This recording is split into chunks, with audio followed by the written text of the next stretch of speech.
Good morning. I'm going to be teaching Matt Peacher how to play the clarinet. So, first thing we got to do is open our case. Now, when we open our case, we want to make sure that the big side of the case is facing down, because that's where the clarinet is. If you open it upside down, clarinet fall out, you'll break it. Okay, so let's take our case, make sure it's opened or unzipped, okay, and just open the top half. All right. Ooh, ah. So, first thing we're going to do is just go through all the parts real quickly, just to ensure that you know what each of the parts are. So we're going to start from the bottom up. So the most obvious part is the bell. Okay, so go ahead and point to the bell. Cool, that's your bell joint. That is going to attach to your lower joint, which, if you hold it up, it'll have the most pinky keys on it. So you're going to have 4 down at the bottom and 2 at the top. It's also going to be the one with your thumb rest on the back of it. Okay? So that is how you can identify that pretty easily. Okay? And it connects to the bell via the cork. So the cork will go down on that one. The next part is going to be the upper joint, which is the other longer part of the clarinet with all the keys. Yep, go ahead and point to it and pick it up. Good deal. All right, now if you turn it on its back side, so all you see is a hole and a long button. That long button will be on top, and that tone hole will always be on the bottom. Okay, so go ahead and just set that back in the case how it was. Second to last thing is the barrel, which is the short shell-looking thing. These are interchangeable. You could buy different bores that have different functions. But so go ahead and point to your bore for me, just so I know. Good deal. The bottom of it is always going to be the larger hole. The top hole will hold the mouthpiece. Okay, so this connects the horn. When you do your tuning down the line, this is what you'll adjust first. All right, and last but not least is your mouthpiece, which should be complete with ligature on it. The ligature is the metal ring that fastens the reed to the mouthpiece. Okay, the mouthpiece is like so. Set that down, and then pick up your reed. Your reed is what vibrates to make the sound of the clarinet. In the same case for other reeded instruments like the saxophone. So this will be fastened to the mouthpiece. You blow through the mouthpiece. The reed will vibrate, and the sound will be amplified through the horn, and tones will change depending on which buttons you push. Yep. Go ahead and set that back down. Okay, so identifying accessories. We already talked about the ligature. Okay, so some ligatures you will apply with the screws on top, some ligatures with the screws on the bottom. If you look at yours, it has an indentation under the screws where the reed should go, and that's how you know that the screws belong on the bottom. Do you see how it has a little opening there for the reed?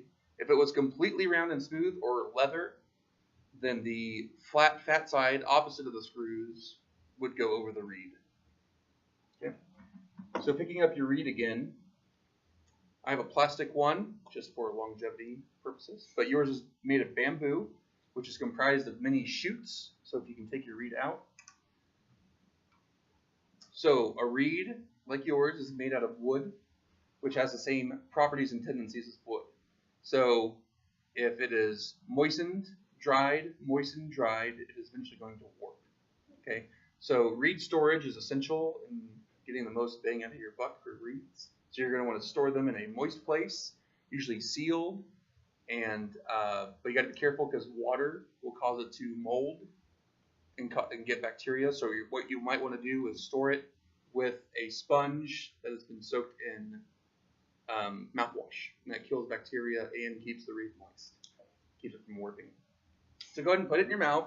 It's going to taste funny and weird, but that's just part of the process. You'll eventually love that new reed taste. Okay. So the thing is, the reed has shoots that go through it, just like bamboo. You can picture all the little tubes. So each of those tubes go a long ways down the reed, and you want to fill those with your spit. Okay, and because if you have more moisture in one end of the reed than the other, or a bulge in the middle, your reed will not vibrate correctly, and it will cause you malfunctions in your sound. Okay? So you want to make sure that you get a thorough moistening on both sides. Yep. And that'll just come with practice, and the more you use it, the more you'll get that moisture all the way through the reed. Good deal. So the last thing I want to talk about is cork grease, which I have to get off my handy table over here. So if you notice, all the joints of the clarinet are held together with corks. Or there's a cork that goes in between all these different parts. So before assembling your instrument, it's always good to make sure that it is nice and greased up, not too much as to cause excess to go into the clarinet or anything, but just like applying some chapstick. Just make it nice and moist, and that way it'll help seal the clarinet as well as be able to disassemble it without causing any long-term damage. So I'm just doing a quick application.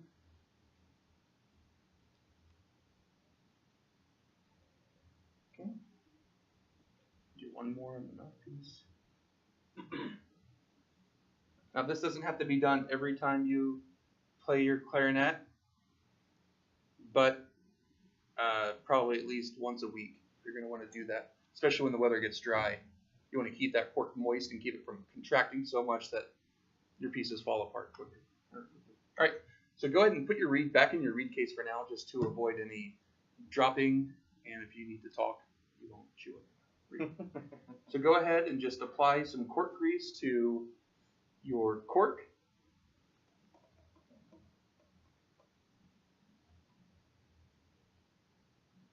So yeah, I usually just put some on there, and then use my finger just to even out the coating. Yep, just like that. And for the sake of the video, we're going to pretend like you did the rest of it. Okay. So right now we're just going to assemble the mouthpiece and bore. Okay, so take your reed that you've been moistening up. Here, I'll go ahead and put the cap on the cork grease. Store that in my apparatus. So put the reed in your mouth real quick.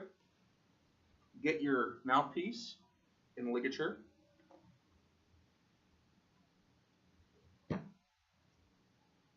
Make it so the screws are facing you on the bottom of the mouthpiece. Good.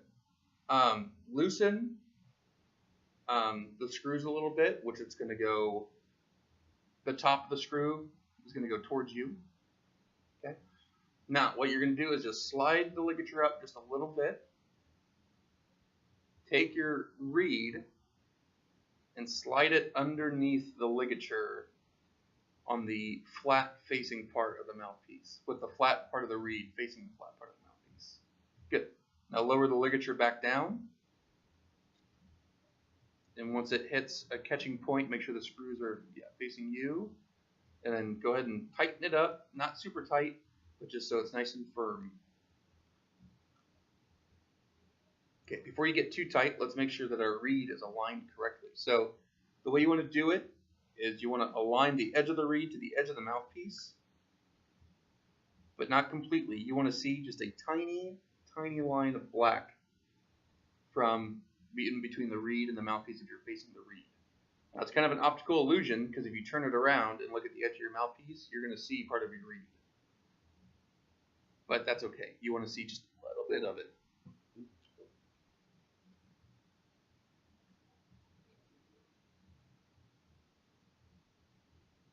And assuring that your reed is aligned correctly with your mouthpiece. Make sure it's not like diagonal or leaking off to the side, because then your air won't vibrate the reed efficiently, and you'll probably get squeaks. Okay, got it? Good deal. Now, real quick, we're going to form our embouchure. Okay, embouchure is what we use, is the term that we use to talk about how our mouth is set on the mouthpiece. Okay, so can you say hui, like W-H-E-E, hui, hui, hui, hui, Now when you say hui, I want you to keep your lips like the corners of them where they are and say tu. So you're going to go hui tu, hui, tu, hui tu, hui, tu. Good. All right. Now, real quick, we're going to take just a piece of paper and put it in between the reed and the mouthpiece. And at a certain point, the paper catches in between the reed and the mouthpiece. And that's where my bottom lip is going to go. Okay? So go ahead and put that piece of paper in between. Do you see where that is? So you can put your thumb at the edge of that paper and then take the paper out. I'll go ahead and take that back. And then put it in your mouth so that your bottom lip and your teeth, your lip's going to be in between your teeth and the reed. It's going to be a cushion. But your top lip is going to stay out of the way, and your top teeth are going to anchor onto the mouthpiece. So try and get to that spot where your thumb is, so your teeth kind of solidify your embouchure there. Now remember your hui tu, and so the edges of your lips are going to seal around the mouthpiece, but keep in the middle part of your lip a nice cushion. So it's not just a hui, it's hui tu. Okay, so you get a nice cushion there. All right, with that done, try and just take a nice deep breath, which breathing we would have covered in the previous lesson, and try and blow through the instrument using that embouchure. So go. Oh, try it one more time.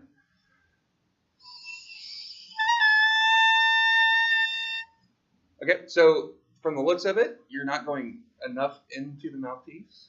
So just take it a little bit more in and try and keep it angled down a little bit. Yeah, that's good. That's good. Try it one more time.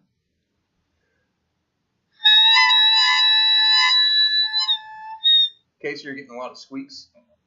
Okay, that just comes with finding the right pressure and firmness from your embouchure. Okay. Another thing that affects our tone is our tongue. Okay, so if you're to hiss like a cat and go like a cat, do that real quick. Okay, so that is high back of tongue, and that's going to cause a lot of air pressure, and that's going to make your notes go really high. So you will use that later on the clarinet when you're going into higher ranges, but at the beginning, your tongue to be low, relaxed, and the way that can kind of help is if you like whoa, whoa, whoa, try and get a nice low, get your tongue out of the way, and then also try and keep your tongue pretty close to the reed, like the tip of your tongue. Don't touch the reed yet, but just keep it nice and close. So try starting that sound one more time with that low tongue.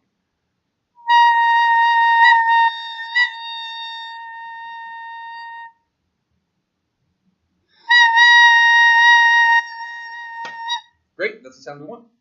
So now you're going to take your barrel, which is that shell, and you're going to add the small end of it to the mouthpiece. Now whenever you add joints together, you're going to want to add in a slightly twisting motion. Okay, just helps facilitate the conjunction. And if your reed hasn't been moistened in a while, it might have been expanded, so it might take a little effort. Okay, so now try and hold your bore with your thumb, index finger, and middle finger. And see if you can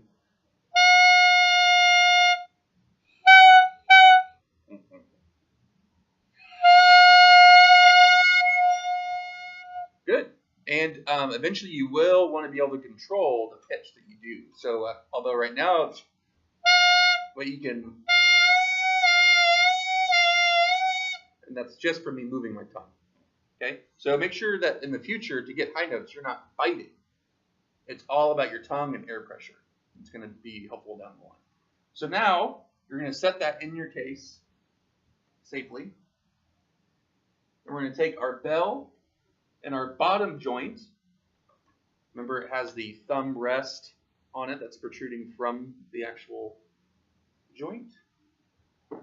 And you're going to take the cork end and you're going to attach it to the bell. Now, when we attach the upper and middle joints, you want to put your thumb on the back side that has no keys. and your fingers on the keys themselves that you push. So these 3 tone holes in front. You want to use those as your leverage point so that you don't bend any keys or poles or anything else that are on here. And that twisting motions should help. And again, with the application of cork grease, it'll be a nice smooth addition. Good. All right. Now we're going to take our upper joint.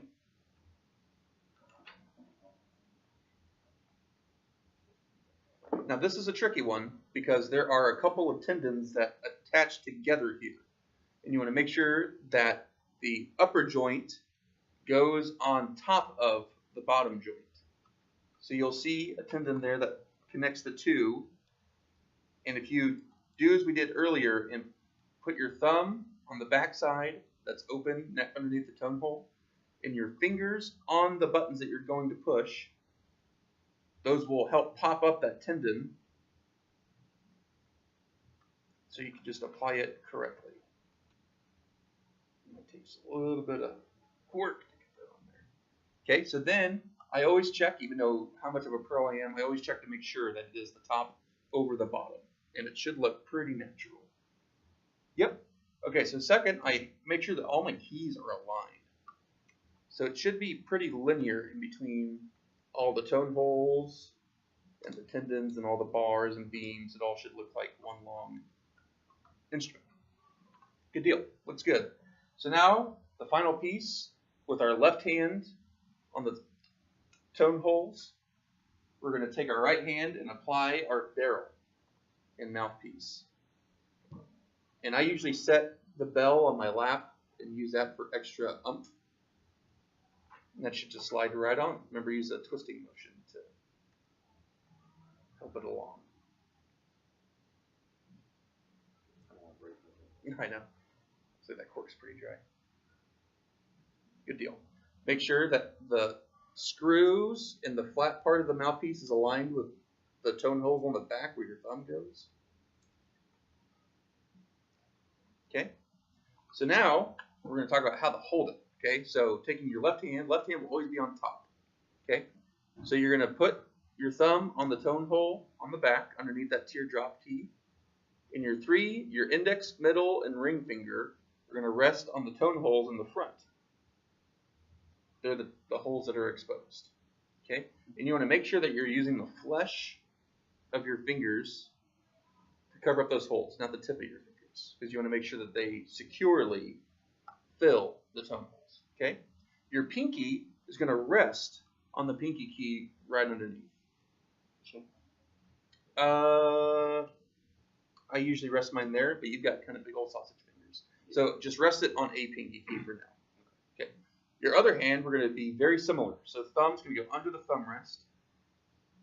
And then your index, middle, and ring finger are going to go on the open tone holes in the front. And again, your pinky is going to rest on the keys.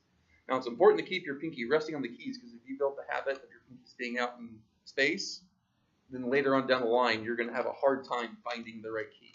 It's going to be an accuracy issue rather than a knowing what the note is issue. Okay? So now, we're going to try and get our first tone on the clarinet. So what I want you to do is cover all the tone holes that we've covered so far. So just your thumb, okay, just the hole. And then on the front ones, it's going to be your index, middle, ring, with the pinkies resting on the keys but not pushing any buttons down. So make sure that this key or this pinky doesn't get. There you go. You have it nice and secure. Okay, the clarinet is going to be, your face is always going to be forward. Your face is never going to go down. It's never going to go up. It's going to be nice. Just like when we stand and practice our breathing, it's going to be in that same position. Okay? Now your clarinet, you're going to put in your mouth, just like your Hui 2 from earlier. And it's going to be at a little less than a 45-degree angle. So it's not going to be completely diagonal to the ground, but it's not straight down, and it's definitely not straight out. Okay? So try and get that to a comfortable position. Keep your head up. Okay? And then breathe in and try and make a sound.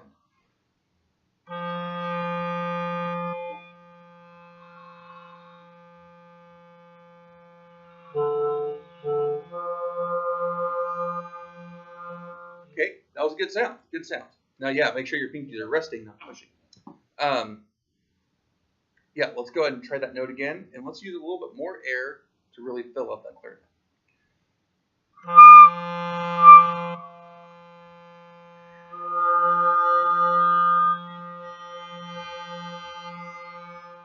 Good. It's okay. So you had a couple of squeaks in there. That is from your tongue being positioned too high. Okay, and that's making overtones, causing, and you'll want that later. You want to be able to.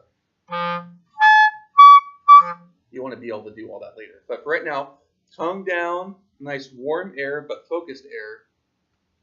So let's try it one more time.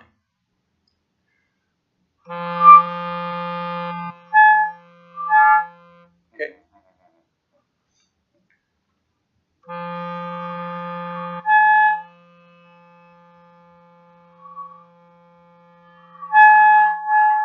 Okay, so make sure that your thumb is not pushing the teardrop key down at all, or pushing any other keys down.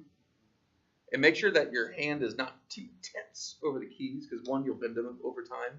But second, the more you push, the more likely there is to be one little part of your finger that's not quite sealed. So to keep it nice and relaxed, there should be no tension.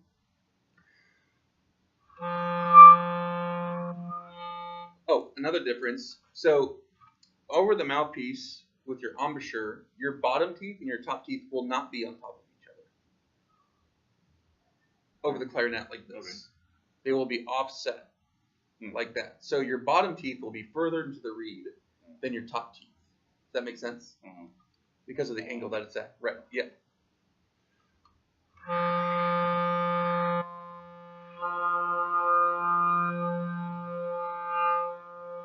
Okay, there's just one more thing that's very crucial to the clarinet and woodwind family is tonguing.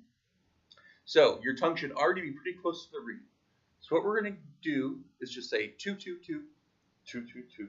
Okay, now say 2, 2, 2, 2, 2, 2. Okay, so when you have your wheat 2, and luckily the wheat 2 already initiates that 2 articulation. So you're going to take the tip of your tongue, actually not the very tip, it's going to be more like maybe a centimeter into the top of your flesh of your tongue. And you're going to use that to tongue and go. Try that one.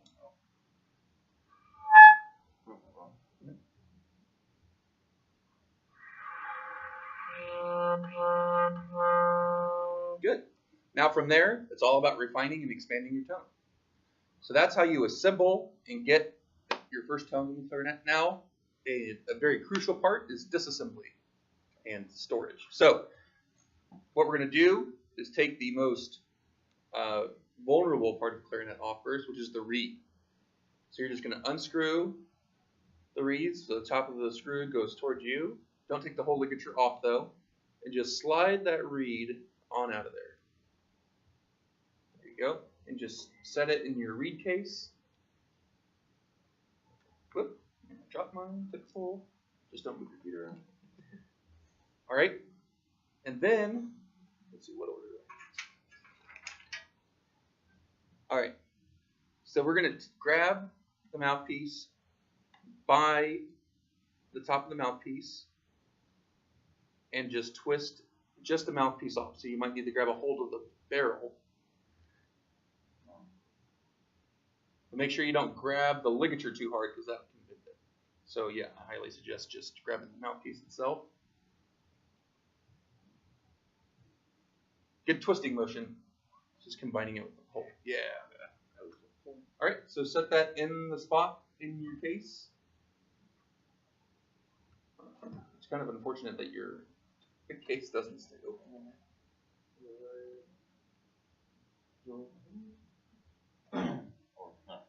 There you go.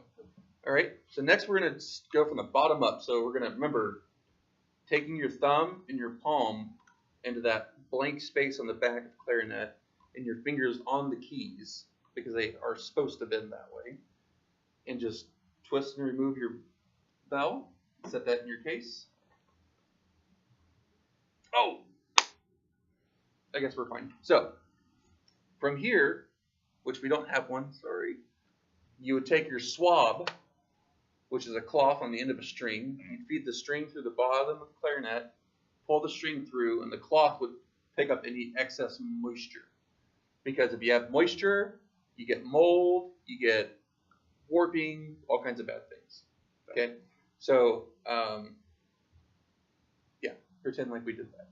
All right, so now using the same motion, you're going to take apart your upper and lower joint.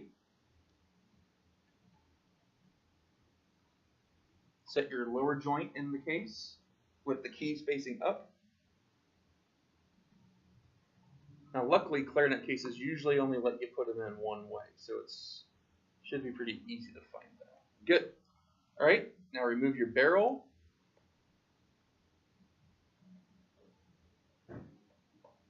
And set your barrel in the case. And then, lastly, your upper joint. All right, so go ahead and close your case, securely fasten it.